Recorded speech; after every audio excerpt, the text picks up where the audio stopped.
You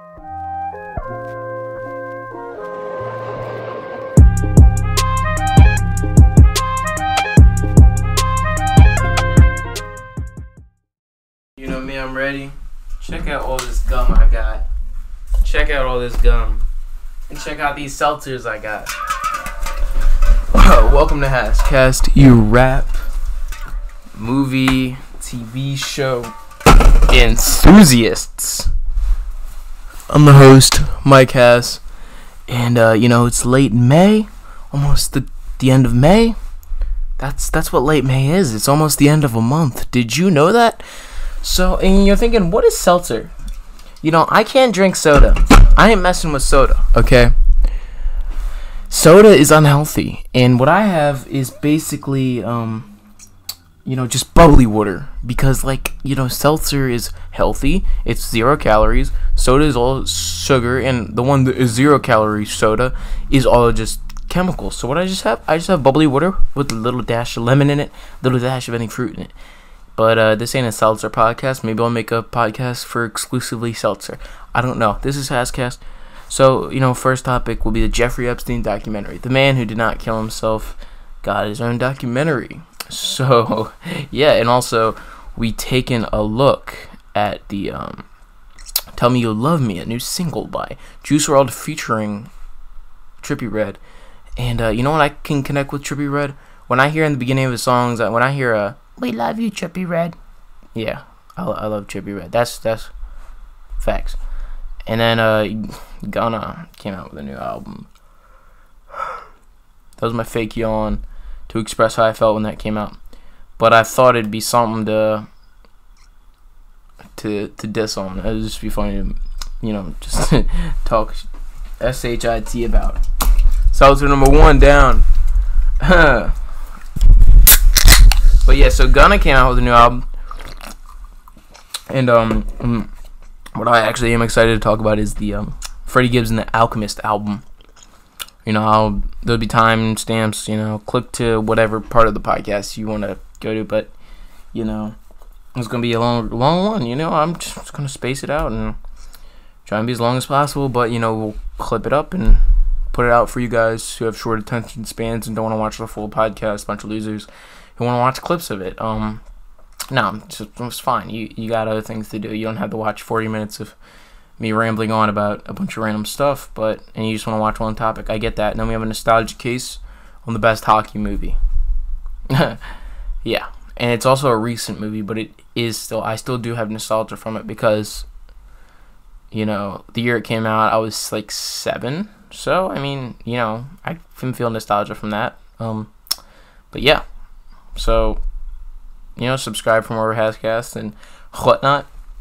So, what I was talking about was Jeffrey Epstein.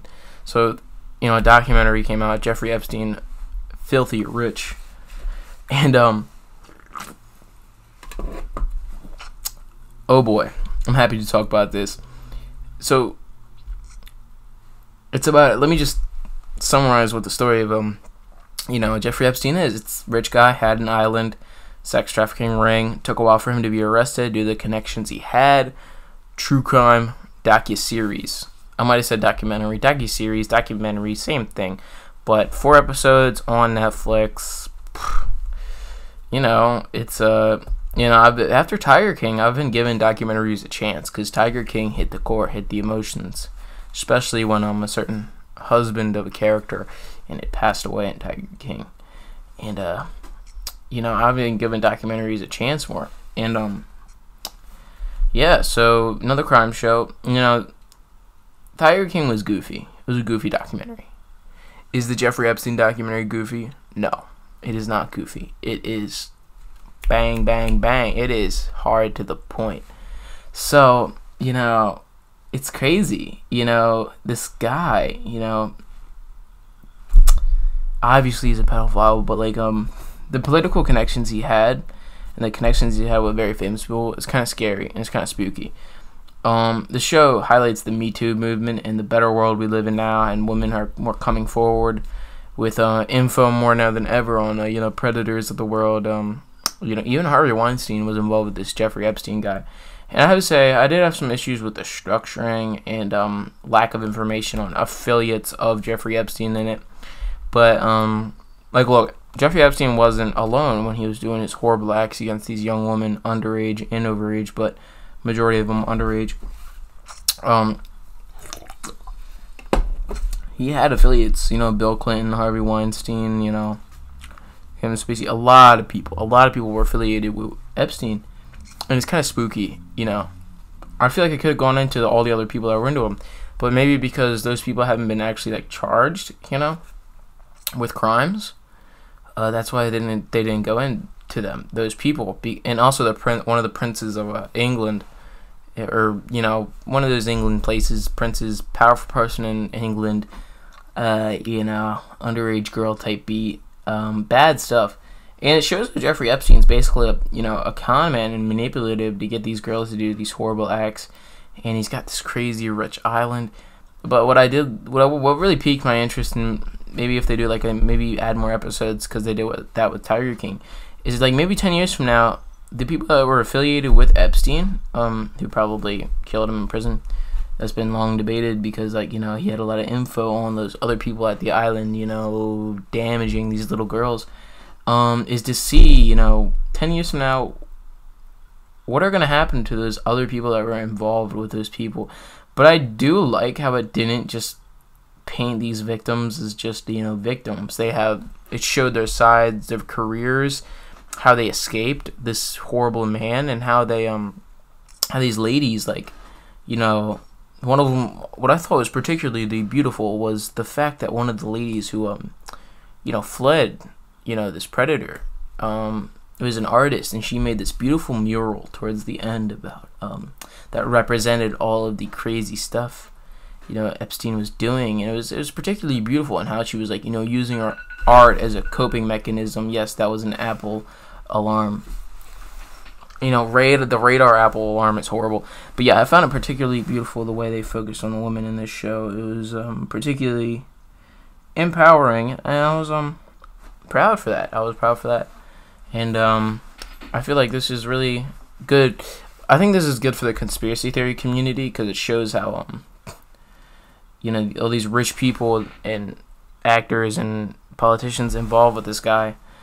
It shows that there could be a deeper world to dive into related to, you know, Epstein, all these sex trafficking rings. And I feel like it's painfully true, this documentary. You know, 4 episodes, you know, hour each, 4 hours of your time. It's not that bad. You know, I don't rewatch TV shows, so I'm not doing a watchability scale. But I definitely recommend checking it out if you just want to see something painfully true. But yes, I'm chewing gum on a podcast in front of you guys. Yeah, I do what I want. You know, I don't throw away gum for you. I can chew gum. This is me. This is real. I am a person. I am not a robot reading I mean, yes, I have notes for the podcast, but I am not a robot on a screen going like this. I am me. I do not have to be fake to you guys. You know what's real? Me chewing gum. Don't complain. Don't complain the fact that I chew gum. And if you do, I'll block you. No, I'm joking. I will not block any of my subscribers. Please subscribe to me. You're not doing this without the subscribers. This shit's fun. And unique. I mean, I'm not trying to be overly, you know, promotional of myself. But, you know, what podcast mixes movie reviews, TV reviews, and rap reviews? Comment down below. You know, and you won't be able to comment because HASSCAST is an original podcast, self-hosted. If you want any other conversational podcasts, HASS Discusses is another podcast I run, distributed through Mike Media Incorporated. Yes, I'm getting very official with my distribution and all that. You know, thanks to Anchor, dude. Anchor's chilling.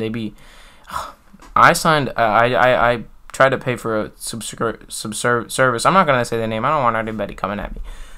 But a website that distributed podcasts was like, make me pay like $15 a month to distribute it, and then I realized, off of the J Buck podcast. You can do it for free with Anchor. You know, it's actually one of the promotions I use. When promotions have free shit, yes, thank you.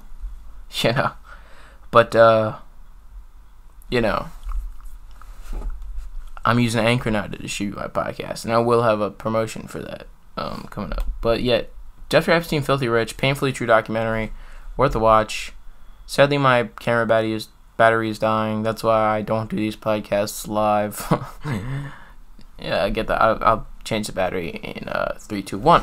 And so, yeah, let's get into Tell Me You Love Me by Trippie Redd and Juice Wrld. I already did a reaction video to the music video, but let's get into the song. Before we get into the song, guess what? Come on. Yeah, the salt's ready. Carly Rae Jepsen made a new album. Yeah, that's that one girl who made that one song, Call Me Maybe. And then she dropped off the face of the earth. But she got an album out right now. And I'm not gonna talk about it because we're only rap shit.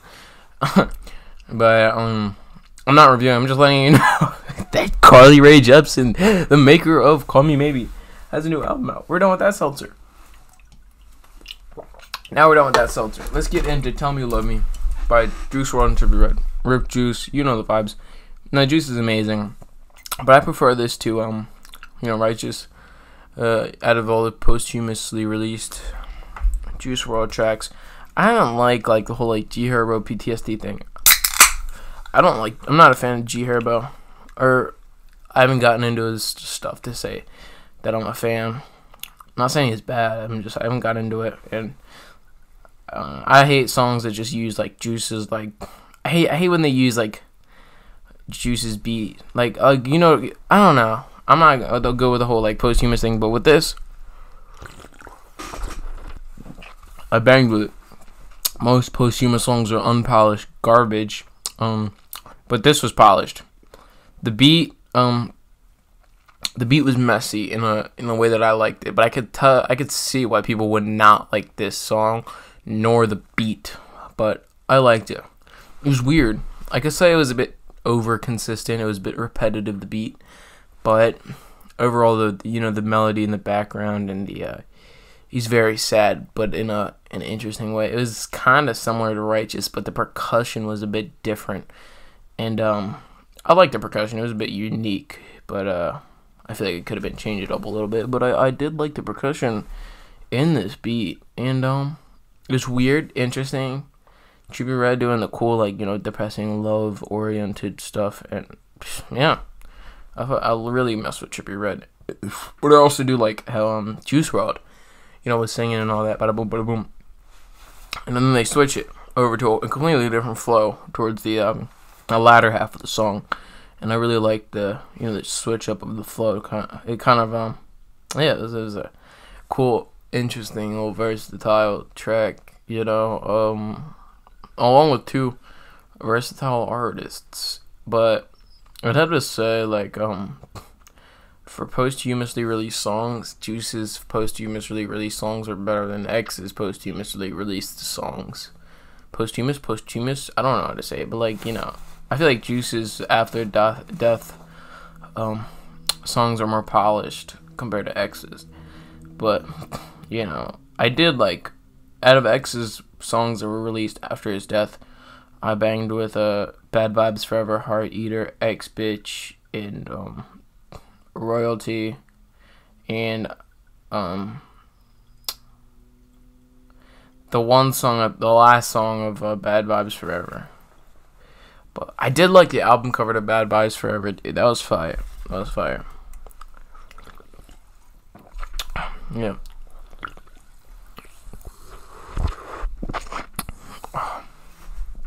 Yeah. So Tell Me You Love Me. It's a new single by Trippie Redd and Juice Wrld. Tell me what you thought of Tell Me You Love Me down in the comment section below, and what you think of my take on it. Yeah. And also just a reminder, if you're listening on any podcast platforms, subscribe to the RSS feed, automatic notifications whenever new episodes come out of HASSCAST, HASSCAST. And yeah, Tell Me You Love Me. refreshing. I love Trippy and Juice Wrld collaborations. And, you know, let's do the whole thing where we say, what's our favorite songs of Juice Wrld? Ring Ring, featuring Clever off of Death Race for Love. I found that song to be beautiful. And that was actually the first Juice Wrld song I'd ever listened to. Because I remember listening to Lucid Dreams, and I was like, is that P&B Rock? Because I couldn't tell the difference. Because I was listening to it from another room, and I was like, is that P&B Rock? But then I realized, no, it's this Juice Wrld guy. Then my friend, I don't know, I was thinking it was maybe Evan, my boy Ev, showed me, Juice Wrld. He showed me Ring Ring. I banged with it. And then, I really like Six Kiss with Trippie Redd. That was really good. Bandit, I think that was good. I did like how he said the lyric in Bandit. He was like, I don't need no money to be savage. Like, you know, you don't need drugs to be savage, you know. I like that message. But it is sad to know that after he rapped about how he doesn't need drugs to be savage, he died from an overdose on drugs. But, yeah. Juice Wrld. And, definitely, if you're really interested in the freestyle aspect of rap, definitely check out how he, like, freestyled for, like, an hour straight. That was crazy. And, I remember, like, dude, that was crazy. Maybe he's, like, I don't know, maybe he was on cocaine the whole time. I don't know. Nah, Juice, that's the man. Sad to see him go, and good shit that just dropped with him and Trippy. Great music video, reaction video to that music video for Tell Me You Love Me. Cole Bennett did a great job. Good filtering, and the use of Juice's passing girlfriend was really beautiful in the video.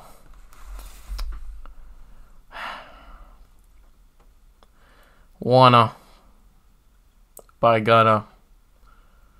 New album that dropped. What's with Gunna's album covers? Like, they're poop. Like, this album is poop. I'd like to describe this album as half generic poop and half generic interesting okay stuff, all with like okay beats. I'm not a Gunna fan. He falls into the, but he calls in, I can't talk. He falls into the category of generic yet popular artists like Polo G and Lil TJ. Yeah, I can do without them, honestly, but here we are. One of the most popular albums of the month. Which the next album I'm about to review should be more popular because it's more experimental and innovative compared to Wunna. We'll get into that later. That's the next one. But there is no inventive tracks on this album. Do I need 50 minutes of Gunna talking about how he fucks bitches with ice on his wrist? No. I only added 2 songs on my playlist. They will last a month on this playlist. And that was not that good. Argentina was the best song. It was fairly interesting. But I found most songs to just kind of like fucking... You know, Gunna and Lil Baby have some good collaborations. Not on this album, though. I could do without. Lil Baby has, like, declined, like, steadily in my liking. I really, thoroughly don't mess with Lil Baby. Or Polo G. Like, I don't know. I'm not a Polo G guy. But, you know, Gunna and Lil Baby, Drip Too Hard, even though it's, like, one of those overplayed hits, I bang with it. I truly bang with it. I really like that. And Mac 10 off of Exclamation Mark by Trippie Redd was pretty good with Lil Baby. I feel like there was another Lil Baby collaboration I messed with. This isn't a Lil Baby review. Who cares? I don't care about Lil Baby. I did review My Turn. You know, you can search through any videos I've done on that. But it was published around like February. I did a My Turn review. That's a Lil Baby album. But who knows? I was thinking of starting to do I Am Sorry. That was bad. That was a bad burp. But I was thinking of doing like uncut watch parties, like, you know, just uncut and play the album, and I do like a little reaction to it. Maybe cut it into 24 minutes as part of the Hass Reacts playlist. But I was thinking of uploading the full one to my website, because I want to get you guys to go to my website. I do post my podcast on that website, and I post short stories and updates about the channel. I have a donation link there for you guys to donate to me. But I really want to offer as much podcast and video content wherever for you guys. I want to entertain you guys, and it's not just through YouTube, because YouTube has been being very strict lately. Leafy coming back, he's proof. He's complaining about all this shiznit of how much YouTube is flagging, demonetizing. Yeah, both my reaction videos just got flagged, but there are ways to get people to go check out my channel. I find these podcasts more valuable time, but the reaction video is just fun, but easy and good to put out and to get people to check out my channel. But if I won't make any monetization money off of them, and it's all copyright strike. When I see copyright strike on a video, I'm like, that's devaluing my livelihood. I don't know. I don't feel that. Now, what I was talking about is how Wunna was a very popular album. What should be more popular, because due to it being more innovative, interesting, and not really generic, is Freddie Gibbs and Alchemist's Alfredo album. This is a shout out to my favorite Latino twins, Alfredo and Miguel. I've been chill with them since I was 7. Down the beach. I'm just saying Alfredo and Miguel because this album name is Alfredo. I don't know if they're watching. Hope they are. They live in North Bergen, New York. They're chilling. They're cool people. Hang out with them at the beach. But yeah, Alfredo, album by Freddie Gibbs and Alchemist. I believe Alchemist is a producer, but he raps a little bit. And Freddie Gibbs is I'd like to describe Freddie Gibbs for you. He's old school, but new school. Makes a lot of cool music, talking about his interesting, grimy past, but it's rough around the edges. It's different in today's landscape of the hip-hop industry. With Pinata, Freddie Gibbs and Madlib made an undisputed masterpiece, with each track having a special flavor to it, except for Watts, which was the worst track on Pinata. If I were to describe Freddie Gibbs and Madlib working together, the albums they make are so good, you can listen to only the instrumentals and get the music, get the vibe of the music, while only listening to the instrumental. And you don't get that with a lot of hip-hop beats. A lot of hip-hop beats go like this. They have a piano riff in the background, and then the beat goes like this. It's the same old shit, With Freddie Gibbs and Madlib, nah. And Freddie Gibbs does do his own stuff, he's not only Madlib, it's not only Madlib who makes Freddie Gibbs the best part. His flows are different, and he's really, he sounds like an old guy. He kind of sounds like Pop Smoke, but he came before Pop Smoke. He, the tone of voice is very similar to Pop Smoke, very deep, not sing-songy, slightly monotone, but, he changes it up a little bit. He's very fast. He's in a cool way, in an interesting way. And Freddie Gibbs is music that you listen to while you're driving. It's cool shit. Not cool like everybody listens to it. Cool in a half relaxing, half energetic and anxiety wrenching way. Now I just listened to the album, and I wanted to see what Freddie and Alchemist could bring to the table, because as I said, Freddie's not only a Madlib guy. It's not like he can only make good music with Madlib. I listened to Fetty, which is pretty good, and a couple of his other things. I'm gonna be honest, I don't remember all his other albums and stuff that aren't with Madlib. With Bandana being the best album last year. So, yeah, Alchemist and Freddie Gibbs. They did surprisingly well on this. This is not as rough and tough as Mad Gibbs' work. Mad Gibbs, Madlib and Freddie Gibbs mixed together. It's rough at parts, but I would describe this album as more relaxing than intense. No songs in this are similar to Half Man, Half Cocaine, which is like gut-wrenching intensity and awesomeness. And they had that sample of that one Vine where the guy's like, STFU, but he says it like really loud, and it's like a beat switch to the middle of the song. I can't stop talking about Mad Lib and Freddie Gibbs' collaborations. But yeah, this is a more relaxing thing. And I did a reaction video to the song 1985's music video, and the guitar was piercing. The amazing affecting coolness. Like, I was like listening in my room, and when I listened to 1985, I thought like I was driving in the LA hills or some cool shit. Like, it was so like, whoa, you know? I was like, it's piercing. The guitars was truly piercing. It was almost like I was not even listening to a hip-hop thing. It was like I was listening to a rap thing. And, you know, not a generic trap beat percussion. It was like very like old school, like, you know, drums, and it was cool. But like every song was this was added to the playlist. A majority of the songs were relaxing. The relaxing songs off of this included Something to Rap About, Babies and Fools, Skinny Suge, and Baby Shit, with the S and shit being a Cash Money S.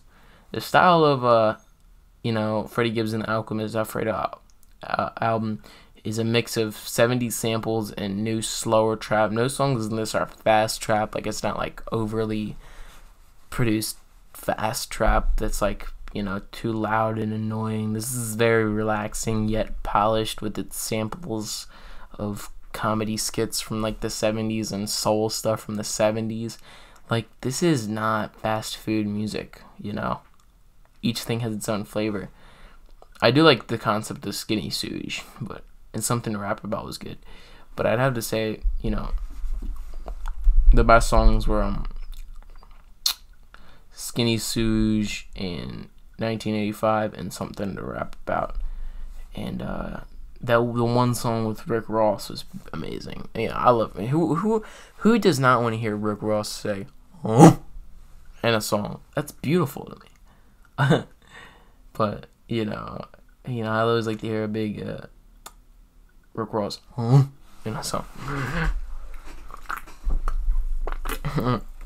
Now, this is just another Freddie Gibbs classic, and this makes me want to check out what other things Alchemist has produced.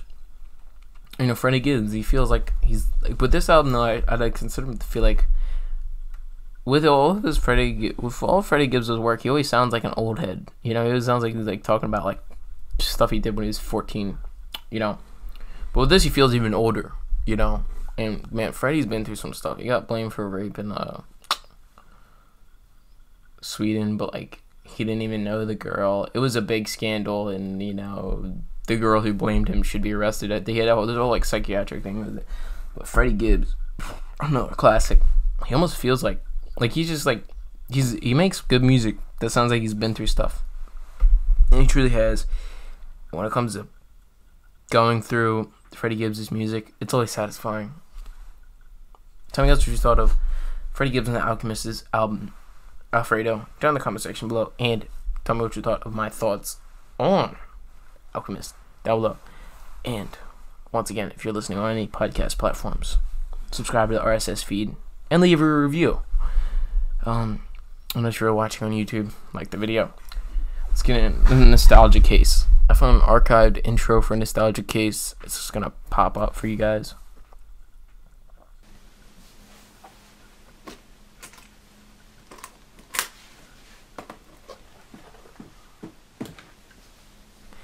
That was the intro for nostalgia case. It's Goon. So we'll be talking Goon, right? Goon is such a great freaking movie. Like, it's the best. I was saying before, I was like, what's Goon? It's a hockey movie. It's about a bartender, no, a bar, you know, security guard guy, like a you know what I mean, a bouncer, and you know, he's really good at fighting, and he goes to a hockey game. Like, he's really sad because he doesn't know what he wants to do. I always found this movie to be empowering to me. You know, I'm doing what I want to be doing now. I just gotta wait for sponsors to, you know, get to this fucking podcast. But I found Goon empowering and hilarious. It's written by Jay Baruchel, which also plays the friend of Goon. But so basically, let me describe it to you. Goon, bouncer, tough guy, played by Sean William Scott, who played Finch in American Pie. My favorite part of American Pie, too, and he's like, Finch, fist yourself. Comedy. But yeah, so I digress. Bouncer goes to a hockey game. Hockey player jumps out of it. The bouncer guy in the audience beats up a hockey player, and the coach recruits that guy, the main character who's a bouncer at a bar, to become a hockey player because he's so good at fighting. Because there's an aspect of fighting where players fight each other if they're too rough with each other, and he's kind of the goon. He's like the defender of the team, and he just wants to help out his team. But this is an example of when characters in movies, they do change a little bit, but the best part about it is characters who change. Like when you see the character of LaFleur, the other guy, the guy who's not as passionate about his team. When you see his character change, you're proud because he's not as committed to the hockey team as much as the Goon is. Sean William Scott's character. The sequel was okay, but I really do mess with the Goon. It's just an example of a great sports movie. Also, the jokes are hilarious. My favorite part is when they're on TV and they get a call in because his friend runs a hockey TV show, and somebody calls in, like, hey, would you like to enter our sweepstakes? He's like, yes. And he's like, do you like? He was like, you just won the grand prize of 1,000 cocks in your mouth. That was hilarious. Yeah, cleverly written by Jay Baruchel. Jay Baruchel's funny. He knows what he's doing. But yeah, truly good hockey movie. I've seen like Mighty Ducks and all of them. They're okay. I still have yet to see the one with Kurt Russell about the Olympics or something. I really want to check that one out. I heard it was really good from Sean Chandler. Yeah. Goon. It's on Netflix, I believe. The sequel's on Netflix too, and actually is Wyatt Russell, Kurt Russell's brother. I mean son. Wyatt Russell's Kurt Russell's son. I'm incorrect. But Wyatt Russell was also in 22 Jump Street. I'd consider 22 Jump Street to be a sports movie. Because why not? I can call shit whatever I want. 22 Jump Street's a cop sports movie. Dude, the football scenes that are funny. With the guy with the red hair, and he's like, you walk on. Fuck. Like, he's so, like, mean to the players. One of the guys, but, I did like the plot twist of 22 Jump Street. Dude. When's 23 Jump Street out? I heard they were gonna do some BS Men in Black and 23 Jump Street collaboration. No, please, no. Get Jonah Hill, get Channing Tatum back, and let's get a 23 Jump Street, just a normal thing, you know. Dude, it's gonna be funny when they go like street to street to street to street. And the end cutscenes, dude. Yeah, anyways, Goon. What'd you think of Goon? If you've seen it, tell me down below in the comments. I bang with it. Any nostalgia case movie is rewatchable, because why else would I put it in the nostalgia case if it's not rewatchable? Goon is truly rewatchable. It's very funny, like the first 5 minutes, but also has a message about doing what you want and not having your parents like approval, and doing what you feel is necessary and helpful to others, and the selfishness of another player is really shown, but the character dynamics are pretty beautiful, and I don't find any flaws in it. It's very very Canadian though. Who doesn't like Canadians? I love Canadians. Maybe I'll move there. Or Pacific Northwest is where to move. Let me be real. But yeah, dude. And they have the piss hole in the in the back of the bus. Like, you're gonna, like, if they do bad in the game, then they get to sit in the back of the bus. There's this hole that goes through the bus, and then they all pee in it and have pee jokes, haha. But yeah, that was funny. But yeah, what'd you think of Goon? I already said that. I already asked that.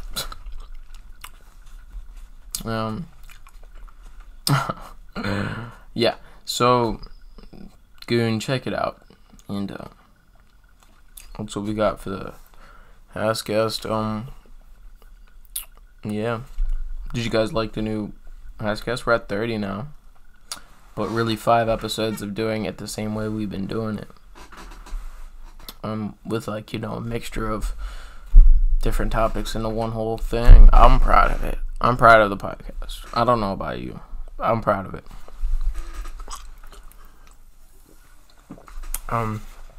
You know, I'm just chilling, drinking cans of this, that, and the third. Nah, it's just seltzer. I explained to you why seltzer is necessary, dude.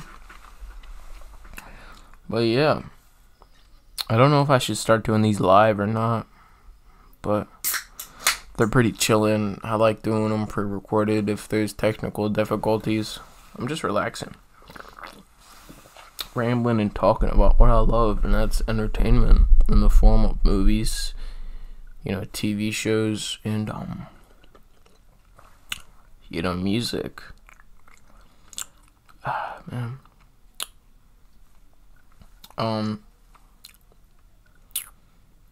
Should I do a review of a Carly Rae Jepsen album as a joke down below? Just comment down below if you think I should review Carly Rae Jepsen's album. Just because why not? You know, or really, why not? It could be funny. Or do an uncut reaction. Uncut reaction to Carly Rae Jepsen's album on my website. Oh my god, that is hilarious. Dude, please, I encourage you to comment down below if I should do a Carly Rae Jepsen album review. Not Call Me Maybe remains the SHIT of classic 2012 songs. If you don't like Carly Rae Jepsen's Call Me Maybe, you did not have a childhood. Like, if you like Maroon 5 or Demi La whatever, Demi La Skechers commercial, dude. Yeah. Nah, you know, out of all the good childhood pop stars, Carly Rae Jepsen and Cher Lloyd. Oh my god, yo, I was at the Memorial Day hanging out with the Goons. You know, let's just say the Goons. It was the beach. We were playing old songs, and we were playing "Want You Back, Want You Back, Want You Back." Oh hey, but by Cher Lloyd. That was absolutely hilarious. Oh my god. If you don't like what I'm rambling on about and how I'm not sticking in the main topics, what are you doing here? Well, we're all here to have as they say at the Christy Isla podcast, we're having a silly goose time. Well, it's another edition of HASSCAST. It's fun. I mean, there's a lot of multiple cuts because technical difficulties, but you know, whatever, dude. Gravity don't want us to have a fun little time. Silly goose time. Yes, I said it. But yeah. So what you thought of anything I discussed in the HASSCAST? Tell me what you thought of it down in the comments. If you're listening on a podcast platform, give it a rating. Get these ratings up. You know, I mean, on television, it's not going to affect whether I stop or do not stop the podcast, but give me a rating. I want honest feedback. I'll respond to it on the show. Do you want to look at a couple ratings? Let's look at a couple ratings and then we're done. Alright, so dude, let's check out these ratings. Evan Kunkel says love, and gives it a 5 out of 5. Well, thank you, Evan Kunkel. It's a dear friend of mine. Dangish Mongish. Mike, use Apple MacBook to edit video now. I need you to also use Final Cut Pro or no listen. I use what I want. Fuck you. Dangish Mongish. Jimmy. Thank you. 5 out of 5. My concern is that podcast is too incredible. Although life is a garden, we should all dig this podcast. Do it. For real. Some guy 5 out of 5 says solid podcast, good podcast. Thank you. So yeah, review the podcast if you can, if you're listening. Thanks for tuning into another HASSCAST, you rap, movie, TV show, entertainment enthusiasts. I'll be casting out my thoughts to you on the next HASSCAST.